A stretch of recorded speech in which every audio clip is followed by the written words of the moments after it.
नमस्कार दोस्तों, CA class में आपका स्वागत है। आज हम भारतीय संविधान के महत्वपूर्ण भाग मूल अधिकार को पढ़ेंगे।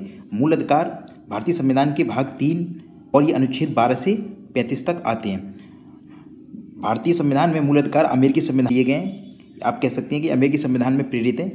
और मूल अधिकार जो होते हैं वो सकारात्मक भी होते हैं और नकारात्मक भी होते हैं। सकारात्मक मूल अधिकार से तात्पर्य है कि ये राज्य को कुछ अधिकार देते हैं, व्यक्ति के सर्वांगीण विकास के लिए, कुछ सुविधाएं प्रदान करने के लिए, कुछ नियम बनाने के लिए अधिकार दिए जाते हैं। ये राज्य के लिए सकारात्मक होते हैं। कुछ ऐसे नियम बनाने का, उपबंध बनाने का अधिकार राज्य को मिलता है, राज्य की, जिससे कि व्यक्ति का विकास हो सके। इसे बोलेंगे हम सकारात्मक अधिकार। कुछ नकारात्मक होते हैं जो राज्य पर एक तरीके से प्रतिबंध लगाते हैं, राज्य के विरुद्ध होते हैं, उसे हम नकारात्मक बोलें। नकारात्मक वृत्ति के भी हो सकते हैं, यानी व्यक्ति के विरुद्ध भी हो सकते हैं मूल अधिकार। तो आपको ध्यान रखना है सकारात्मक और नकारात्मक। सकारात्मक से तात्पर्य है कि ये राज्य को कुछ कार्य करने की शक्ति प्रदान करते हैं, जबकि नकारात्मक राज्य के विरुद्ध होते हैं। भारतीय कांग्रेस का कराची अधिवेशन मूल अधिकार से संबंधित है, इसमें घोषणा की गई थी। इसके अलावा नेहरू रिपोर्ट में भी मूल अधिकारों का प्रावधान करने की घोषणा की गई थी कि हम इसमें प्रावधान किए जाएंगे। मूल अधिकार निरपेक्ष नहीं है, सिर्फ 2 ही अधिकार ऐसे हैं जो निरपेक्ष हैं। अब निरपेक्ष क्या होता है? निरपेक्ष का मतलब जिसको हम नहीं बदल सकते हैं। तो सिर्फ ऐसे 2 अधिकार हैं जिनको हम एक तरीके से प्रतिबंध नहीं लगा सकते। निरपेक्ष अधिकार ऐसे अधिकार होते हैं जिस पर प्रतिबंध नहीं लगाया जा सकता।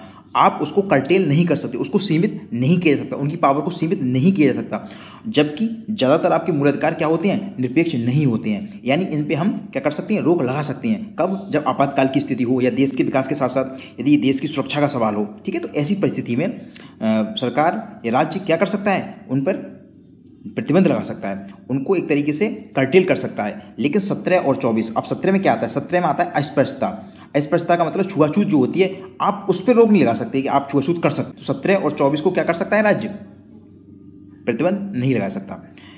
इसके अलावा आप पढ़ेंगे मूल अधिकार सक्रिय एवं निष्क्रिय दोनों प्रकार के होते हैं। सक्रिय से तात्पर्य है कि ये मूल अधिकार स्वयं में क्या होते हैं? स्वयं में एक्टिव होते हैं, स्वयं में अप्लाई होते हैं। ठीक है, और निष्क्रिय ऐसे होते हैं जो अप्लाई करने के लिए आपको इसके लिए कुछ नियम बनाने पड़ेंगे, यानी इसके लिए उपबंध करना पड़ेगा। ऐसे अधिकार जिनके लिए राज्य को उपबंध की आवश्यकता हो उनको हम निष्क्रिय अधिकार कहेंगे, यानी वो पैसिव हैं, उनको एक्टिव नहीं है। वो उनको एक्टिव करने के लिए आपको कुछ ना कुछ करना पड़ेगा, मतलब उनके लिए नियम बनाना पड़ेगा। जबकि स्वयं सक्रिय अधिकार वह अधिकार होते हैं अपने आप इम्प्लीमेंट होते हैं, जैसे कि जीने का अधिकार। हमारा जीने का अधिकार होता है, स्वतंत्रता का अधिकार, ये स्वयं सक्रिय है। ठीक है, ऑटोमेटिक होता है। इसके अलावा मूल अधिकार भारतीय नागरिकों के साथ साथ विदेशी नागरिकों को भी प्राप्त होते हैं। सिर्फ आर्टिकल 15 जिसमें समानता का अधिकार आता है, 16 जिस समानता का अधिकार नौकरियों के मामले में आता है, 19 स्वतंत्रता का अधिकार, 29 और 30 अल्पसंख्यकों के लिए कुछ प्रावधान किए गए हैं। इन अधिकारों को छोड़कर बाकी सभी अधिकार राज्यों के नागरिक तथा विदेशी नागरिक दोनों को प्राप्त होते हैं। सिर्फ 15, 16, 19, 29 और 30 ये अनुच्छेद के अंतर्गत जो अधिकार प्राप्त हुए हैं वो सिर्फ भारतीय नागरिकों को ही प्राप्त होते हैं, बाकी सब दोनों लोगों को प्राप्त होते हैं। अनुच्छेद 12 में राज्य की परिभाषा दी गई है। 13 में कानून जो मूल अधिकारों के प्रति असंगति होंगे उनको क्या किया जाएगा? अप्रतिष्ठापूर्ण होंगे, उनको अधिकारों के विरुद्ध हों, ऐसे कोई भी कानून जो मूल अधिकार के खिलाफ हों उनको क्या किया जा सकता है? उनको नल एंड वॉइड घोषित किया जा सकता है। मूल अधिकार के खिलाफ कोई भी कानून नहीं हो सकता।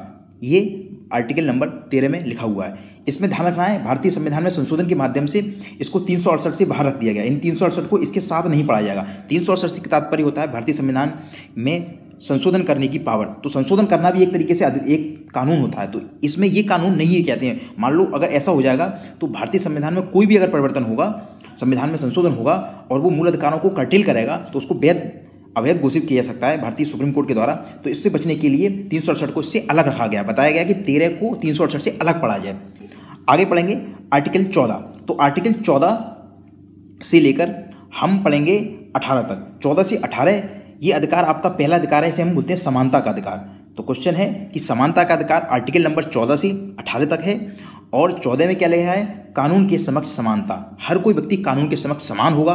ये भारत ने ब्रिटेन के संविधान से लिया गया है। साथ ही साथ इसमें लिखा हुआ है कि कानून के समक्ष समानता तथा सभी लोगों के साथ समानता का व्यवहार किया जाएगा। लोग होंगे, असमान व्यक्ति होंगे, असमान संस्थाएं हो सकती हैं, तो असमानों के साथ असमान सा व्यवहार और समान लोगों के साथ समानता का व्यवहार, ये अमेरिका के संविधान से लिया गया है। तो आपको ध्यान रखना है कानून के समक्ष समानता होगी तथा विधियों का समान संरक्षण किया जाएगा। ये आर्टिकल 14 में लिखा हुआ है। तो विधियों का समान संरक्षण अमेरिका से लिया गया है और कानून के समक्ष समानता ब्रिटेन से लिया गया है। सभी के लिए नियम समान होंगे, चाहे व्यक्ति छोटा हो, बड़ा हो, गरीब हो, अमीर हो, सबको क्या होंगे, नियम समान होंगे। लेकिन अगर कोई असमान लोग होंगे, मान लो राष्ट्रपति है और आप हो, तो आप सोचो कि मुझे भी राष्ट्रपति जैसे ही अधिकार मिलने चाहिए, मैं भी, मेरे साथ भेदभाव नहीं किया जा सकता, तो आपको ध्यान रखना है असमानों के साथ असमान का व्यवहार किया जाएगा। अगला आर्टिकल 15 में धर्म, मूलवंश, जाति, लिंग अथवा जन्मस्थान, ये 5 आधार ऐसे होंगे, इनके आधार पर किसी के साथ भेदभाव नहीं होगा। कोई व्यक्ति ये नहीं कह सकता कि आप ये धर्म के हो तो आपको ये चीज़ नहीं मिलेगी। या मूलवंश, मूलवंश का मतलब होता है कि आप कौन से परिवार, किस नस्ल से हो, आपकी जाति क्या है, या लिंग क्या है, या जन्मस्थान क्या है, इसके आधार पर किसी व्यक्ति के साथ भेदभाव का निषेध होगा। ये आर्टिकल 15 में लिखा हुआ है। अब आप कहेंगे कि भारतीय संविधान में आरक्षण लिखा हुआ है, तो आरक्षण का प्रावधान 15 में ही लिखा हुआ है और 15 के अंदर ये लिखा हुआ है कि भारत सरकार यानी राज्य किसी भी ऐसे गरीब तबके, स्त्रियों तथा अनुसूचित जाति, अनुसूचित जनजाति यानी आर्थिक पिछड़े, अब जोड़ गया है 103वें संविधान में संशोधन करके, तो ऐसे लोगों के साथ क्या कर सकता है, विभेद किया जा सकता है, क्योंकि ये पिछड़े हुए लोग हैं, ये गरीब लोग हैं, इनके क्या प्रावधान कर सकता है, यानी ये पॉजिटिव हो जाएगा। यानी ये राज्य को करने के लिए सकारात्मक पावर दी गई है कि आप ऐसे नियम बना सकते हो जिससे देश के अंदर ज़्यादा से ज़्यादा कल्याणकारी की भावना हो और समानता का व्यवहार होने के लिए आपको एक एक्टिव रोल दिखाने के लिए भेदभाव करना पड़ेगा। लेकिन ये भेदभाव आपका पॉजिटिव भेदभाव होगा। क्यों? क्योंकि आप सोचो, आप अगर 6 फीट के हो और एक व्यक्ति 3 फीट का है और आप सोचो कि इसके बाउंड्री से पार से मैच देखना हो मान लो, तो इसके लिए क्या करना पड़ेगा, इसको देखने के लिए क्या लगानी पड़ेगी, सीढ़ी लगानी पड़ेगी या कोई ना कोई ऐसी चीज़ लगानी पड़ेगी जिससे खड़ा होकर वो देख सके। इसका मतलब इसको क्या मिला है, ये थोड़ी सुविधा प्रदान की गई। उसी प्रकार अगर कोई व्यक्ति रेस में अच्छा रेसर हो और उसके साथ आप दौड़ोगे, आप फिट नहीं हो, तो आपको कहा जाए कि आप भी यूसेन बोल्ट के साथ ही दौड़ोगे, तो आप यूसेन बोल्ट से काफ़ी पीछे रह जाओगे, तो ये असमानता का व्यवहार नहीं हुआ, ये भी असमानता का व्यवहार माना जाएगा। क्यों? क्योंकि यूसेन बोल्ट और आप में काफ़ी असमानताएं हैं, तो उसको दूर करने के लिए आपको थोड़ा सा क्या मिलेगा, एज मिलेगा, यानी आपको आरक्षण मिलेगा। इसी को कहते हैं हम पॉजिटिव डिस्क्रिमिनेशन। क्या बोलेंगे इसे? Positive discrimination. डिस्क्रिमिनेशन का मतलब होता है कि किसी के साथ भेदभाव करना, लेकिन ये पॉजिटिव है, जिससे कि देश के अंदर कल्याणकार की भावना उत्पन्न हो। आर्टिकल 16 में लिखा हुआ है कि अवसर की समानता प्रदान की जाएगी। ध्यान रखना है, यहाँ पर भी अवसर की समानता प्रदान की गई है, लेकिन ये किसमें की गई है, सार्वजनिक रोजगार के मामले में, यानी सरकारी नौकरियों में किसी भी व्यक्ति के साथ भेदभाव नहीं होगा इन सब प्रावधानों के तहत और सबको समानता का व्यवहार किया जाएगा। और ध्यान रखना, यहाँ पर भी आर्टिकल में लिखा हुआ है आरक्षण के मामले में कि आप क्या कर सकते हो, डिस्क्रिमिनेशन कर सकते हो रोजगार के मामले में, सिर्फ उन्हीं लोगों को जो दबे, कुचले, पिछड़े, ठीक है, ऐसी जातियों के साथ आप क्या कर सकते हो। इसमें आर्थिक आरक्षण को भी जोड़ दिया गया है। आर्टिकल 15 और 16 इन दोनों में क्या लिखा हुआ है, आरक्षण का प्रावधान है।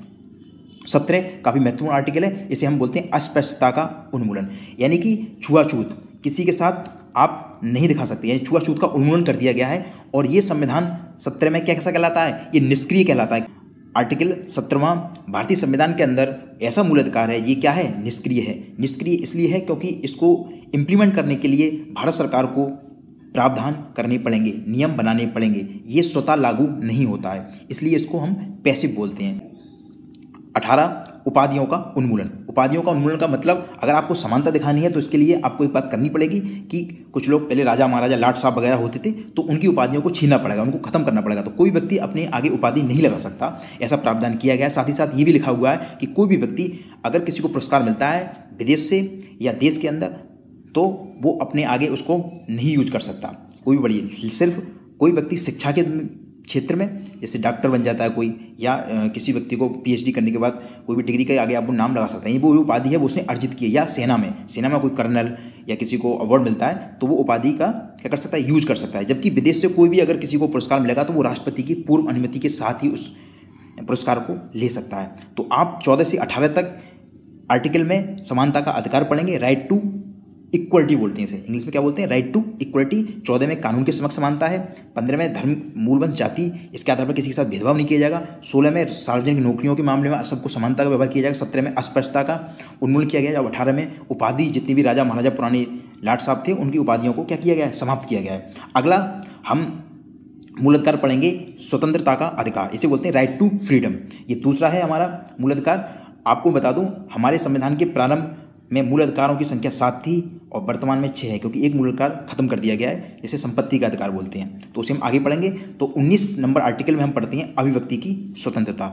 इसमें अभिव्यक्ति की स्वतंत्रता का मतलब है कि बात, बोलने की, रहने की, आने जाने की देश के अंदर, अपना व्यवसाय करने की, अपने सम्मेलन करने की, अपना संघ बनाने की, ये सब आपको क्या मिलेगी? स्वतंत्रता मिलेगी। आप अपना कैसा भी ग्रुप बना सकते हैं, कमेटी बना सकते हैं अपनी, और अपनी बात को कह सकती हैं, और साथ ही साथ आप देश के अंदर कहीं भी आवागमन कर सकती हैं। आपको ध्यान रखना है, इस नंबर के आर्टिकल में आपको जो स्वतंत्रता मिल रही है वो क्या नहीं है, आप वापस समझें, ये सब निरपेक्ष नहीं है। निरपेक्ष नहीं का मतलब कि इस पर कहीं ना कहीं तक भारत सरकार या राज्य क्या लगा सकता है? कुछ नियम लगा सकता है जिसको रोक सकता है। अगर कोई ऐसा व्यक्ति बोले कि मुझे तो बोलने का अधिकार है, तो वो देश के खिलाफ बोले, तो उस पर क्या लगा सकते हैं? तुम्हें लगा सकते हैं। आप किसी के अधिकारों को हनन करेंगे तो आपको उस पर क्या लगा सकते हैं? रोक लगाई जा सकती है। इसलिए ये अधिकार क्या नहीं है? निरपेक्ष नहीं है, यानी एक एब्सोल्यूट नहीं है। एब्सोल्यूट बोलते हैं, एब्सोल्यूट से तात्पर्य होता है कि ये पूरी तरह से सर्वाधिकारवादी नहीं है, सर्वाधिकारी नहीं है। तो अभिव्यक्ति की स्वतंत्रता आपको मिली हुई है, लेकिन आप ये नहीं कह सकते कि मुझे जैसे चाहे वैसे मैं नियम अपने बनाऊं, जैसे चाहे वैसे रहूं, जैसे चाहे वैसे बोलूं, ऐसा नहीं बोल सकते आप। किसी दूसरे व्यक्ति की स्वतंत्रता जहां स्टार्ट होती है, आपको वहां तक की लिमिट है। आप अपने अधिकार तब तक यूज कर सकते हो जब तक किसी दूसरे व्यक्ति की स्वतंत्रता का हनन या दूसरे व्यक्ति की स्वतंत्रता आप क्षेत्र में नहीं पहुंचते हो। ठीक है, तो 19 नंबर आर्टिकल में अभिव्यक्ति की स्वतंत्रता से संबंधित है। इसमें अभिव्यक्ति की स्वतंत्रता 6 प्रकार की स्वतंत्रता मिली हुई है। आर्टिकल 20 में अपराधों के लिए 2 सिद्धि से संरक्षण मिला हुआ है कि अगर कोई व्यक्ति अपराध करता है तो उस अपराधी के साथ पहला नियम यह है कि उस व्यक्ति को सिर्फ एक बार सजा मिलेगी। कितनी बार मिलेगी? एक बार सजा, यानी अगर उसने जुर्म किया है तो उसको सिर्फ एक ही बार सजा मिलेगी। ऐसा नहीं है कि उसने एक बार 2 साल की सजा काटने के बाद उसको वापस बुला लिया, आ जा इधर आ जा, और उसे तुझे वापस उसे फिर पकड़ के फिर 2 साल सजा कर दिए। इसका मतलब किसी व्यक्ति को अगर सजा हो जाती है सिर्फ वो एक बार सजा मिलेगी। और कोई भी व्यक्ति आज कोई जुर्म करता है तो उसको सजा आज के जुर्म की होगी। इसे बोलते हैं प्रेजेंट में काम करता है वो नियम। आप ऐसा सरकार नियम नहीं बना सकती, कोई व्यक्ति आज किसी का मर्डर करता है तो मर्डर में मान लो ये लिखा हुआ है कि 10 साल की सजा होनी है। आने वाले समय में अब सरकार नियम बनाए कि मर्डर करने पर किसी व्यक्ति को 20 साल की सजा होगी। तो आप किसी व्यक्ति ने आज किया है तो कल अगर नियम बनता है तो उस व्यक्ति से ये नहीं कह सकते अब तुझे 20 साल की सजा होगी। क्यों? क्योंकि जिस वक्त उसने वो सजा की थी, उसने जो जुर्म किया था, उस समय उसकी मैक्सिमम सजा थी 10 साल। या ऐसे कह सकते हैं, आप निर्भया का केस सुना होगा, दिल्ली रेप केस। उस व्यक्ति में नाबालिग जो व्यक्ति से थोड़ा सा कुछ महीनों ही कम था, तो उस समय नाबालिग को कोई भी बड़ी सजा का प्रावधान नहीं था। इसको एक तरीके से सिर्फ 3 साल की सजा देकर उसे छोड़ दिया गया था, वो भी उसको सिर्फ बाल गृह में रखा गया था। लेकिन उसके बाद में नियम बने और नियम के तहत ये कहा गया कि अगर कोई व्यक्ति ऐसी जुर्म करता है जो बहुत ही हीनियस है, बहुत ही गलत तरीके कोई व्यक्ति अगर जुर्म करता है तो उस व्यक्ति एडल्ट ट्रीट किया जाएगा, ना कि उसको बालिग किया जाएगा, अगर वो व्यक्ति 16 साल से ऊपर होगा। तो ध्यान रखना है, अब उस व्यक्ति को सजा पुराने उस पर नहीं हो सकती। यानी कोई भी नियम आज बना है तो उसकी सजा आज से स्टार्ट होगी, उसे हम पीछे बैक डेट से नहीं लगा सकते। अगर आप करंट अफेयर से जुड़े हुए हों तो आपने सुना हुआ एक बहुत ही फेमस केस चल रहा है वोडाफोन का। साथ ही साथ एक केस चल रहा है केयर्न्स इंडिया। भारत सरकार, ये वोडाफोन कंपनी, जो सरकार ने ये नियम बना दिया था कि इस हज को जो पैसे देने हैं उसको बैक डेट से लगा दिया था कि आज से हमने नियम बनाया पुरानी डेट से, तो इसे बोलते हैं हम उसको बैक डेट में आप नियम को नहीं लगा सकते। तो अपराधों के लिए 2 सिद्धि से संरक्षण है। किसी व्यक्ति को एक जुर्म की 2 बार सजा नहीं मिलेगी और उसी व्यक्ति को आज के नियम के तहत सजा मिलेगी। ये इसमें प्रावधान किया हुआ है। इसके अलावा आर्टिकल नंबर 21, इसमें जीवन तथा व्यक्तिगत स्वतंत्रता का संरक्षण है। ये काफ़ी महत्वपूर्ण संविधान है, ये काफ़ी महत्वपूर्ण अनुच्छेद है। इसके अंतर्गत इसे हम दूसरे तरीके से प्राण व दैहिक स्वतंत्रता भी बोलते हैं। प्राण व दैहिक स्वतंत्रता, प्राण व दैहिक स्वतंत्रता से तात्पर्य है कि आपको जीने का अधिकार होगा। जीने का अधिकार इसके अंतर्गत आता है। आपको एक शुद्ध वायु मिले, वो भी इसी के अंतर्गत आएगा, क्योंकि आपको जीने के लिए वायु चाहिए, पानी चाहिए, और साथ ही साथ आपको नींद भी चाहिए अच्छी। तो इसका मतलब आपको शिक्षा भी चाहिए, शिक्षा का अधिकार भी इसी के अंतर्गत आ जाएगा, क्योंकि अच्छा जीवन तभी हो सकता है जब आपको सही सुविधाएं मिलें। तो आज BS6 की गाड़ियों को यूज किया जा रहा है, तो इसका जो प्रावधान किया है सुप्रीम कोर्ट के द्वारा कि आपको BS3 और BS4 से स्विच होना पड़ेगा जल्दी, BS5 से BS6 भारत सरकार हुआ है। तो ये सब जो भी प्रावधान किए गए हैं वो भारत सरकार के लिए सुप्रीम कोर्ट के द्वारा आर्टिकल 21 के तहत किए गए हैं कि ये प्रदूषण ज़्यादा करेंगे, और ऐसी स्थिति में यदि वो प्रदूषण करेंगे तो इंसान के जीने का अधिकार का क्या हो रहा है? हनन हो रहा है। इसी के अलावा बाबा रामदेव को रात के वक्त 2010-11 में रात में जब पुलिस आई थी तो उन्हें भागना पड़ा था, तो उसमें भी सुप्रीम कोर्ट ने एक टिप्पणी की थी, सोना भी एक तरीके से जीने का अधिकार में आता है। अगर आप सही अच्छी नींद नहीं ले पाएंगे तो जीना आपको मुश्किल पड़ जाएगा। तो आर्टिकल 21 में जीवन तथा व्यक्तिगत स्वतंत्रता का संरक्षण है। 21 के साथ 21A जोड़ा गया है। ये भारतीय संविधान में 86वें संविधान संशोधन 2002 में किया गया है। मैं कई बार इसको यूज कर चुका हूँ पीछे। तो 21A के अंतर्गत शिक्षा का अधिकार प्रदान किया गया बच्चे को। 22 नंबर आर्टिकल में कुछ मामलों में गिरफ्तारी से निरुक्ता की गई है। यानी कोई व्यक्ति अगर किसी को गिरफ्तार करने पुलिस आती है तो वो पूछ सकता है कि उसे किस जुर्म में, यानी उसे वारंट मांग सकता है। इसके अलावा कोई व्यक्ति अगर पुलिस पकड़ के ले जाती है तो 24 घंटे के अंदर उसे मजिस्ट्रेट के सामने प्रस्तुत किया जाएगा, उसे बताया जाएगा वो किस नियम के विरुद्ध या किस कार्य में, किस जुर्म में उसे गिरफ्तार किया जा रहा है। इसके अलावा उसे वकील से बात करने का, अपना वकील करने का अधिकार होगा, उसे अपने पूरी आज़ादी होगी कि अपने पक्ष रखने का। साथ ही साथ इसमें अगर देश के सुरक्षा से संबंधित होगा तो सरकार उसे 24 घंटे से ज़्यादा का समय बिना मजिस्ट्रेट के सामने 3 महीने तक रख सकती है। कब? जब देश की सुरक्षा का सवाल हो। ठीक है, तो ये स्वतंत्रता का अधिकार आपका 19 से 22 आर्टिकल में चलता है। आर्टिकल नंबर 19 से लेकर 22 दूसरा अधिकार बोलते हैं, 19 से 22। तीसरा अधिकार शोषण के विरुद्ध अधिकार। शोषण के विरुद्ध अधिकार आर्टिकल 23 और 24 में। 23 में शोषण के विरुद्ध अधिकार के अंतर्गत किसी व्यक्ति के साथ बंधुआ मजदूरी, किसी के साथ बलात् श्रम, आप बेगार जो कराते थे उसको रोक कर दी गई है। और साथ ही साथ 24 में कारखानों में बच्चों के रोजगार को निषेध होगा। बच्चों को काम करने की आज़ादी नहीं है, बच्चों को काम में नहीं लगा सकते। और ये आर्टिकल 24 भी क्या है? एक निरपेक्ष है। आर्टिकल 23 और 24 इसे बोलते हैं शोषण के विरुद्ध अधिकार। Right against exploitation. Right against exploitation में किसी भी व्यक्ति के साथ बेगार, बलात् श्रम और बच्चों के रोजगार से संबंधित है। अगला चौथा, धार्मिक स्वतंत्रता का अधिकार। व्यक्ति को धार्मिक मामलों में स्वतंत्रता प्रदान की जाती है। आर्टिकल 25 में लिखा हुआ है कि उसे अंतःकरण और धर्म को प्रकटन करने की, अभ्यास करने का, प्रचार प्रसार करने की स्वतंत्रता मिलेगी। आप जो चाहें वो धर्म अपना सकते हो, आप धर्म भी परिवर्तन कर सकते हो, लेकिन आपको धर्म परिवर्तन किसी लोभ और ऐसी किसी स्थिति में नहीं करना है। छल कपट के माध्यम से धर्मांतरण को इसमें रोक लगा दी गई है किसी भी गलत तरीके से। इसके अलावा आर्टिकल 26 में धार्मिक मामलों में प्रबंधन करने की आपको स्वतंत्रता मिलेगी। आप चाहे कोई भी कमेटी बनाओ, कुछ भी प्रबंधन कर सकते हैं। और 27 में किसी धर्म विशेष को प्रोत्साहित करने के लिए उसे भुगतान करने की स्वतंत्रता है कर से। ठीक है, आर्टिकल 27। 28 में कुल शैक्षणिक संस्थाओं में धार्मिक निर्देशों को और उपासना करने की आपको स्वतंत्रता है। आप चाहें कि शैक्षणिक संस्थान में धार्मिक निर्देश का पालन कर सकते हैं, चाहे तो नहीं कर सकते हैं। लेकिन अगर कोई भी ऐसा संस्थान जो सरकार के पैसों से, सरकार के अनुदान से, यानी सरकारी कोई भी कॉलेज होगा, तो उसमें किसी भी तरह से धार्मिक शिक्षा प्रदान नहीं की जा सकती किसी भी विशेष धर्म के साथ। तो संविधान के मूल कर्तव्य 4 में धार्मिक स्वतंत्रता का अधिकार दिया गया है और ये आर्टिकल 25 से 28 तक आता है। अगला मूल अधिकार 5, संस्कृति एवं शैक्षणिक अधिकार। ये उन लोगों को हैं जो अल्पसंख्यक हैं। तो अल्पसंख्यक हमारे देश में भाषा के आधार पर भी हो सकती हैं और धर्म के आधार पर भी हो सकते हैं। भाषा से तात्पर्य है कि कोई व्यक्ति अगर उत्तर प्रदेश में है और अगर वो कन्नड़ बोलता है तो यहाँ पर क्या होगा, वो अल्पसंख्यक होगा। तो अल्पसंख्यकों के हितों का संरक्षण है। इसके अलावा 29 में अल्पसंख्यकों के हितों का संरक्षण है और आर्टिकल 30 में उनको अपनी शैक्षणिक संस्थाओं खोलने का और अपनी संस्कृति को बचा के रखने का अधिकार होगा। वो अपना कोई भी संस्था खोल सकते हैं उसका प्रिजर्वेशन करने के लिए और प्रचार प्रसार करने के लिए। आर्टिकल 31 ध्यान रखना है, ये संपत्ति का अधिकार था, इसको निरस्त कर दिया गया है। 31 नंबर में संपत्ति का अधिकार था, इसको निरस्त कर दिया गया है। ये भारतीय संविधान का 7वां अधिकार, इसको निरस्त करने के बाद कौन सा संविधान संशोधन में किया गया? 44 में 1978 संविधान संशोधन नंबर 44 में इसको क्या कर दिया गया?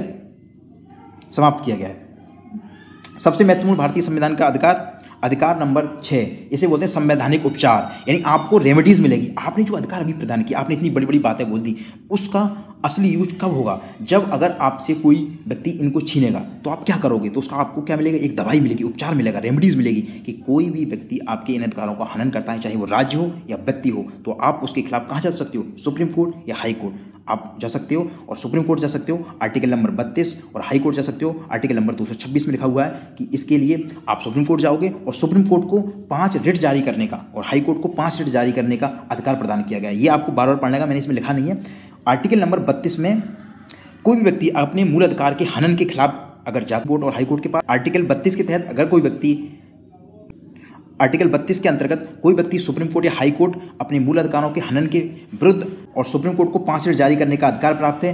5 रिट के अंतर्गत पहली जो रिट होती है उसे बोलते हैं बंदी प्रत्यक्षीकरण। क्या बोलते हैं? बंदी प्रत्यक्षीकरण। तो जैसे नाम है इसका प्रत्यक्ष मानी उसके सामने लाना बंदी को, यानी जो व्यक्ति बंद हो जाता है, अगर कोई व्यक्ति को पकड़ के ले जाती है पुलिस, उसको कुछ पता नहीं क्यों उसे बंद किया हुआ है, तो आप आर्टिकल 32 के तहत जाओगे सुप्रीम कोर्ट या हाई कोर्ट और आप कहोगे कि इस व्यक्ति को पकड़ लिया, तो सुप्रीम कोर्ट से ऑर्डर देगा या हाई कोर्ट कि उस व्यक्ति को मेरे सामने लाओ। बंदी प्रत्यक्षी का मतलब इसे बोलोगे इंग्लिश में हैवियस कॉर्पस। क्या बोलते हैं इसे? Habeas corpus. ध्यान रखना है, इसे बोलेंगे हैवियस कॉर्पस। तो हैवियस कॉर्पस का तात्पर्य होता है, ये एक लैटिन शब्द है और लैटिन शब्द से इसका तात्पर्य है कि बॉडी को मेरे सामने लाओ। हैवियस कॉर्पस का तात्पर्य होता है बॉडी को मेरे सामने लाओ। तो supreme court high court order कर सकता है सरकार को कि उस व्यक्ति को मेरे सामने लाओ, किस जुर्म में किस बात में किया हुआ है। ये पहले हो जाएगा जब कोई व्यक्ति किसी भी जुर्म के विरुद्ध उसको बंदी कर लिया जाता है, इसे बोलते हैं बंदी प्रत्यक्षीकरण। दूसरा होता है परमादेश, दूसरा है परमादेश, इसे बोलते हैं इंग्लिश में मैंडेमस। मैंडेमस ये भी लैटिन शब्द है और इसका मतलब होता है आज्ञा देना। ये कब किया जा सकता है जारी? जब कोई व्यक्ति अपने काम करने से, अपने नियम, कोई व्यक्ति किसी पद पर बैठा हुआ हो और वो अपने काम करने से मना कर दे, आप उसके पास जाते हो, वो काम करने से मना कर देता है, तो सरकार क्या करेगी? उसको, सुप्रीम कोर्ट उसको आदेश देगा, परम आदेश देगा, आज्ञा देते हैं, हम आज्ञा देते हैं। इसका हिंदी अर्थ होता है मैंडेमस का, हम आदेश देते हैं, हम आज्ञा देते हैं, तो ये काम करना है। लेकिन ये आप राष्ट्रपति या राज्यपाल के खिलाफ नहीं जा सकते कि आप आज्ञा काम पालन नहीं कर रहे हो, ठीक है। तो परमादेश का मतलब होता है कि हम आज्ञा देते हैं। ये जब किया जाएगा जब कोई व्यक्ति एक संवैधानिक पद पर बैठा हुआ है और वो अपने पदों का यूज गलत कर रहा है, या वो जो काम करने को उससे बोला गया वो आप नहीं कर रहा है, तो उसके खिलाफ आप कहाँ जा सकते हो? सुप्रीम कोर्ट या हाई कोर्ट में जा सकते हो। आर्टिकल नंबर 32 संवैधानिक उपचारों के अंतर्गत, इसके अंतर्गत किसी व्यक्ति को आदेश जारी किया सकता है कि आपको ये काम करना है। तीसरी डेट जारी होती है अधिकार परीक्षा। अधिकार परीक्षा, अधिकार परीक्षा का मतलब होता है कि क्वारेंटो, बोलते हैं इंग्लिश में क्विवारंटो। क्विवारंटो मतलब ऐसी वारंट देते हैं हम, तो इसका मतलब आप किस अधिकार से आए हो, इसका मतलब होता है आप किस पावर से यहाँ पे बैठे हुए। अगर कोई व्यक्ति पद पर बैठा हुआ है जबकि उसके पास उसकी योग्यता नहीं होती है तो उसे बोलते हैं क्विवारंटो, यानी अधिकार परीक्षा। आप किस अधिकार से यहाँ पर बैठे हुए। अगर कोई व्यक्ति संवैधानिक पद या किसी भी ऐसे महत्वपूर्ण पद पर बैठा हुआ है जिसकी उसके पास योग्यता नहीं हो, तो उसके खिलाफ एक रिट जारी करके सुप्रीम कोर्ट हाई कोर्ट से पूछ सकता है कि आप किस अधिकार से इस पद को धारण किए हुए हो, और उसको हटाने का आदेश जारी किया जा सकता है। तो आर्टिकल 32 में आपने 3 रेट पढ़ ली। चौथी रेट होती है उत्प्रेषण। उत्प्रेषण, उत्प्रेषण के अंतर्गत, उत्प्रेषण का तात्पर्य है यदि कोई न्यायालय किसी ऐसे नियम की सुनवाई कर रहा है जो उसके अधिकार क्षेत्र में नहीं आता है। मान लो आप कोर्ट में गए और कोर्ट में उसमें नियम होते हैं कि इस कोर्ट में आप इस नियम के विरुद्ध जा सकते हो। अगर वो छोटा कोर्ट होता है और वो अपने अधिकार क्षेत्र से बाहर जाके, उल्लंघन करके, अपनी सीमा से बाहर जाके उस नियम पे के विरुद्ध कोई कार्रवाई कर रहा होता है, कोई कि अगर कोई कोर्ट, जो निचली कोर्ट होते हैं, सुप्रीम कोर्ट और हाई कोर्ट के अधिकार क्षेत्र में घुसने की कोशिश करते हैं, या ऐसे कह सकते हैं छोटे कोर्ट अपने अधिकार क्षेत्र से बाहर जाकर किसी केस की सुनवाई कर रहे होते हैं, तो उस नियम को ध्यान रखना है, उत्प्रेषण में वो नियम की सुनवाई कर देते हैं। यानी उत्प्रेषण के अंतर्गत यदि कोई छोटा कोर्ट किसी ऐसे केस की सुनवाई कर लेता है जो उसके अधिकार क्षेत्र में नहीं था, यानी निर्णय अपना सुना देता है जिसका अधिकार क्षेत्र नहीं था, तो ऐसे किसी भी निर्णय को सुप्रीम कोर्ट या हाई कोर्ट क्या कर सकता है? नल एंड वॉइड, यानी अपने पास बुला सकता है। नल एंड वॉइड, या अपने पास बुला लेगा, उसको खत्म कर देगा, ठीक है। ये उत्प्रेषण में होता है। जबकि 5वें नंबर की जो रिट होती है उसको प्रतिषेध बोलते हैं, और उस प्रतिषेध के अंतर्गत भी जो निचले कोर्ट होते हैं यदि अपने क्षेत्र से बाहर जाकर किसी नियम की सुनवाई कर रहे होते हैं, यानी ये प्रेजेंट के लिए कंटिन्यूअस बोला जाएगा, प्रेजेंट कंटिन्यूअस, यानी अगर वो अपने अधिकार क्षेत्र से बाहर रहकर उस नियम की सुनवाई कर रहे हों तो प्रतिषेध होगा, और यदि उन्होंने सुनवाई कर दी हो तो उत्प्रेषण होगा। आपको ध्यान रखना है, प्रोविजन प्रतिषेध में आता है और टेरिटोरी उत्प्रेषण में आता है। तो आपको वापस कन्फ्यूजन ना हो इसलिए बोलूँगा मैं कि आर्टिकल 32 के अंतर्गत आपको जो 5 रेट प्रदान की जाती हैं सुप्रीम कोर्ट और हाई कोर्ट द्वारा, उस चौथी रेट में जो प्रावधान किया है उत्प्रेषण, तो उत्प्रेषण से तात्पर्य है कि उसकी खुदाई सी हो जाती है, उत्प्रेषण उत्खनन सा होता है। तो आप ऐसे बोल सकते हैं कि उसकी सुनवाई कर दी है छोटे कोर्ट ने जबकि उसके अधिकार क्षेत्र में नहीं था, तो उसको अपने पास बुलाएगा सुप्रीम कोर्ट और हाई कोर्ट और उसको वापस सुनवाई करेगा। जबकि 5वें नंबर की जो रेट है जिसके अंदर प्रतिषेध है, तो उसके लिए प्रावधान किया हुआ है कि वो कोर्ट में सुनवाई चल रही होगी और ऐसे में वो उस सुनवाई को अपने पास, उस केस को अपने पास बुला लेगा। तो इसके अंतर्गत 5 हमने रेट पढ़ी 32 नंबर आर्टिकल के अंतर्गत, जिसमें व्यक्ति को क्या मिलता है? संवैधानिक उपचार मिलता है। 33 में अधिकारों को संशोधित करने की शक्ति संसद को प्रदान की गई है। संसद को ये प्रदान किया गया कि अधिकार में संशोधित किया जा सकता है। जबकि 34 के अंतर्गत सैन्य शासन वाले स्थानों पर अधिकारों की रोक है। इसके अंदर क्या आता है? मान लो सैनिक है और सैनिक भी बोल सकते हैं कि हमारे क्या है, जीने का अधिकार है, वो भी अच्छी नींद ले सकते हैं, लेकिन वो तो ड्यूटी कर रहे हैं। तो ऐसी नियम यहाँ पे प्रावधान किया गया है सैनिकों के लिए कि आप अधिकारों की मांग नहीं कर सकते, आपके लिए अधिकारों की रोक है। ठीक है। अगला आर्टिकल नंबर 35, इसके अंतर्गत भारतीय संविधान में जो प्रदत्त मूल अधिकार हैं उनको प्रभावी बनाने के लिए कुछ प्रावधान किए गए हैं, जिससे कि ये प्रावधान अच्छे से लागू हों, इम्प्लीमेंट हों, उसके लिए प्रावधान किया गया है आर्टिकल 35 के अंतर्गत।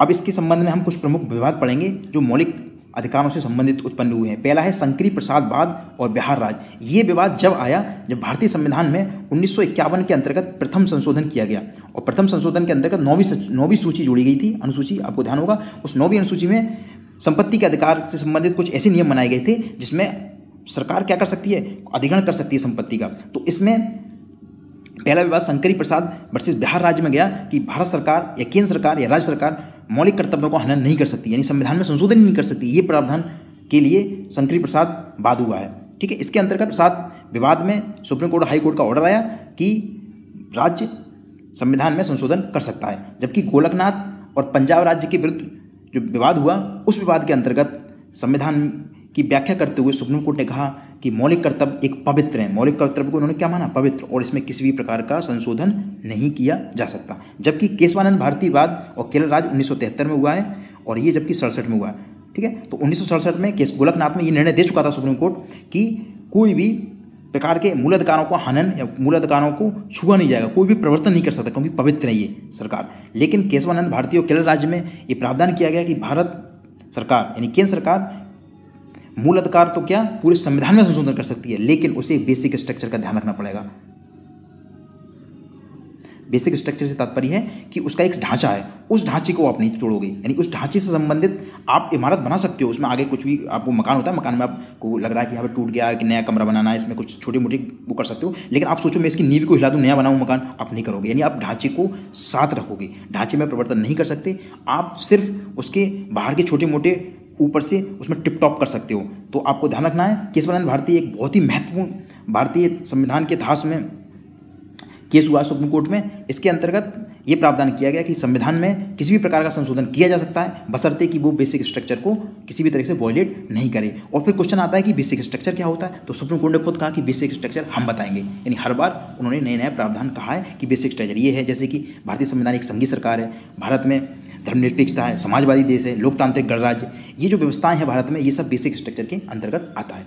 इसके बाद मिनर्वा मिल विवाद हुआ और इसमें केशवानंद भारती के अंतर्गत जो व्याख्या की गई थी उसको और ज़्यादा मोहर लगा दी गई कि बेसिक स्ट्रक्चर को एक तरीके से मौलिकता प्रदान की गई। तो आज हमने भारतीय संविधान के अंतर्गत मूल अधिकारों को पढ़ा। मूल अधिकार भारतीय संविधान के भाग 3 में दिए गए हैं और ये अनुच्छेद 12 से 35 तक दिए गए हैं। आप इसे एक बार रिकैप कर सकते हैं। भाग 3 और अनुच्छेद 12 से 35 संविधान के अंतर्गत व्यक्ति को जो मूल अधिकार मिले हैं वो 6 मिले हैं, प्रारंभ में 7 मिले थे। पहला मूल अधिकार समानता का अधिकार, दूसरा स्वतंत्रता का अधिकार, तीसरा शोषण के विरुद्ध अधिकार, चौथा धार्मिक स्वतंत्रता का अधिकार, पांचवा शिक्षा एवं संस्कृति अल्पसंख्यक से संबंधित है, जबकि छठा संवैधानिक उपचारों का अधिकार। क्वेश्चन आता है पहला मूल अधिकार जिसे हम समानता का अधिकार बोलते हैं, ये आर्टिकल 14 से 18 तक है। स्वतंत्रता का अधिकार 19 से 22 तक है और शोषण के विरुद्ध अधिकार 23 और 24 में है और धार्मिक स्वतंत्रता का अधिकार 25 से लेकर 28 तक है और धार्मिक स्वतंत्रता 29 अल्पसंख्यकों के लिए 29 और 30 है। और जबकि छठा मूल अधिकार जिसमें मौलिक अधिकारों के लिए उपचार दिया गया है ये 32 में लिखा हुआ है। अब क्वेश्चन यहाँ पर एक बहुत ही महत्वपूर्ण बनता है कि भारतीय संविधान के किस भाग को संविधान की आत्मा कहा जाता है। भारतीय संविधान के किस भाग को संविधान की आत्मा कहा जाता है, तो आपको ध्यान से सुनना है शब्द को कि वो भाग के बारे में पूछ रहा है। तो भाग कौन सा होगा, तो भाग हो जाएगा प्रस्तावना। तो प्रस्तावना को संविधान की क्या कहा जाता है, आत्मा कहा जाता है। जबकि भारतीय संविधान के किस अनुच्छेद को भारतीय संविधान की आत्मा या हृदय कहा जाता है, तो आर्टिकल 32। इसके अलावा ये भी पूछ सकते हैं कि भीमराव अंबेडकर के अनुसार भारतीय संविधान के किस अनुच्छेद को संविधान की आत्मा व हृदय कहा जाता है, तो 32। अंबेडकर ने कहा था कि आपसे कहा जाए कि इस पूरे संविधान को आपने बनाया, सबसे अच्छा संविधान, सबसे अच्छा अनुच्छेद इसमें कौन सा है, तो सबसे अच्छा अनुच्छेद उन्होंने बोला कि सिर्फ इसमें एक ही अनुच्छेद है जिसके ना होने पर यह संविधान एक प्रकार से ताश के पत्तों की तरह बिखर जाएगा और वो अनुच्छेद है 32। क्योंकि आपको जो गारंटी दी गई है वो गारंटी कम मान्य होती है। आप कोई भी चीज़ लेके आते हो गारंटी, एक आपको गारंटी कार्ड मिलता है। अगर वो गारंटी कार्ड ही नहीं होगा तो आप किस आधार पर बताओगे कि हाँ ये मेरा है, ठीक है। तो आपके पास एक प्रूफ होना चाहिए। प्रूफ कहाँ से मिलता है, 32 के अंतर्गत आप सुप्रीम कोर्ट हाई कोर्ट में जा सकते हो कि आपके मूल अधिकारों को हनन किया गया है।